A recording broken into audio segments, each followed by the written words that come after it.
الله أعلم. اللهم انفعنا بما علمتنا وعلمنا ما ينفعنا إنك أنت العليم الحكيم. اللهم اصرف عنا الزلازل والمحن ما ظهر منها وما بطن إنك ولي ذلك والقادر عليه. يقول ما تسمعون واستغفر الله لي ولكم فاستغفروه إنه هو الغفور الرحيم.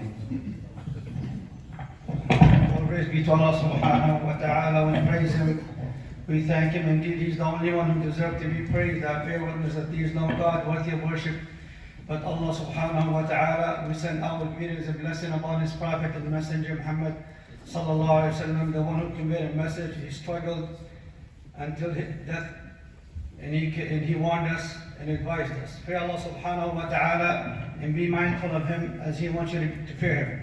Last week we spoke about earthquake signs, examples, and rulings. Today we'll speak about some lessons we need to learn from this massive earthquake that struck Turkey and Syria, where some of our brothers were affected by this earthquake, which resulted in a great number of casualties, thousands of fatalities, and hundreds of thousands who were injured, and refugees, and some still under the rubble. The first lesson, Allah subhanahu wa ta'ala is subtle, acquainted with people and children. Ali al-Afifi wrote in his book, You Are Allah, or Because You Are Allah. Allah is the benefactor of His servant in the open and in the hidden, without they know it. So is their provision. Allah makes the reasons for them to get it when they do not even expect it. And Allah makes everything possible for His servants according to His knowledge and power. Allah is very kind to His servants.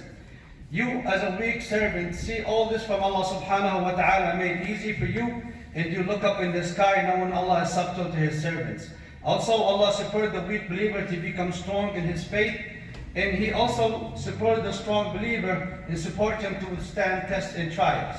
We see kids, women, men come out alive from under the rubbles for days without food or water or any means for life under the rubble. It is a lesson for all people, especially believers, that Allah is subtle and great, and He is the protector. The second lesson is the tenant and the landlord who demanded rent from the tenant who is financially struggling, and he decided to evict him. Then the earthquake struck, destroying the building. Now they both live in a tent. This is a lesson for those who accumulate wealth and the real estate owners.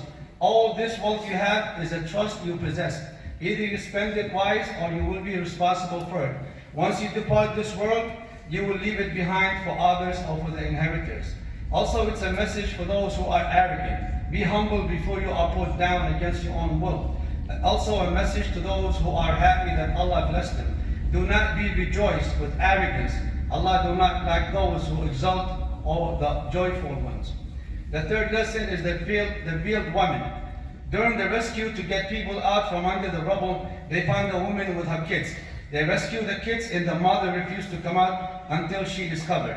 She rather stay under the rubbles than come out without her head covered.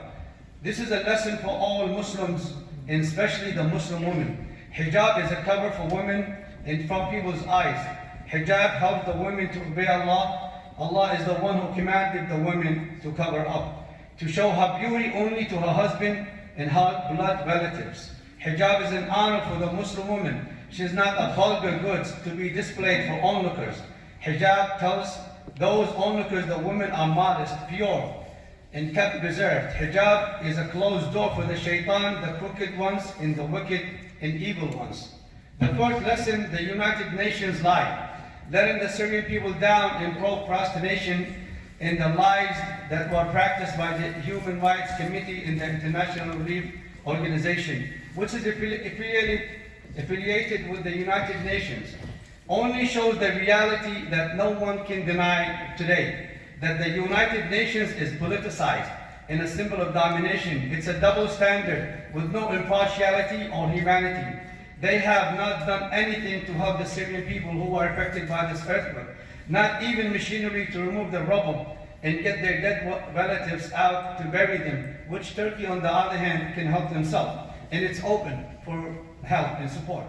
Even the money they collected, the United Nations, either they give it to those who don't deserve it or to those who control it and do not give it to those who deserve it. The fifth lesson is money found or the money owner, someone who died. The rescuers found a large sum of money they do not know who it belongs to. This is a lesson for those who accumulate wealth and hide it without telling no one about it. which is okay to accumulate wealth. But the lesson is that many people work hard in chasing money, and suddenly you can be gone in a blink of an eye. You will not have the chance to enjoy it or make a wealth. Sixth lesson is enemy, sarcasm, mockery, gloating. A French newspaper and a Swedish made fun saying no need to send tanks into Turkey, and a Swedish newspaper saying where is your God now? They love when they see tragedies or disasters that destroy Muslim countries or kill Muslims. As a result, because Turkey's position concerning the burning of the Quran was clear. Seventh lesson, Allah is the greatest. Ibn Mas'ud, may Allah be pleased with him, said, a Jew rabbi came to the Prophet ﷺ and said, "O Muhammad, ﷺ, Allah puts the heavens in one finger, earth in one finger, mountains in one finger, trees and rivers in one finger, and the rest of His creations on one finger. Then Allah says, I am the king." The Prophet ﷺ smiled and said to this rabbi, they underestimate Allah, or they don't appraise Allah with true appraisal.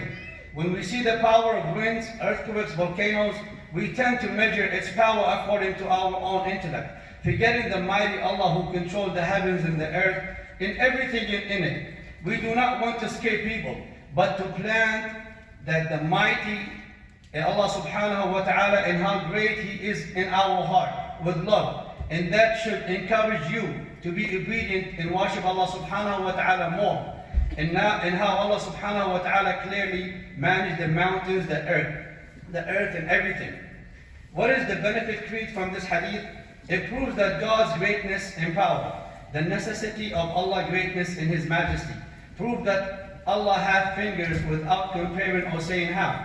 Prove Allah hath hand without comparing or saying how. Prove the description of Allah talking without comparing or saying how. And the people of the book agreed without comparing or saying how. Turkey earthquake is equivalent to 500 atomic bombs. It was a study done by specialists who also say it equals to 15 tons of TNT.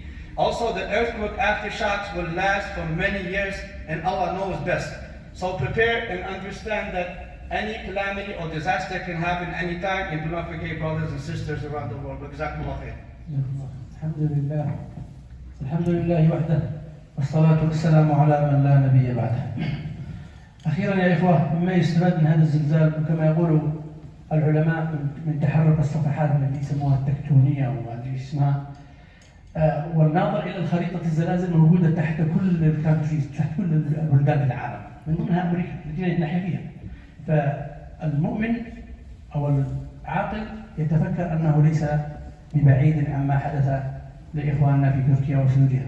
ويقول كما تحدثنا في الخطبة السابقة العلماء أن تحديد متى يتحرك هذا الزلزال أو متى يحدث لا يعلمه إلا الله.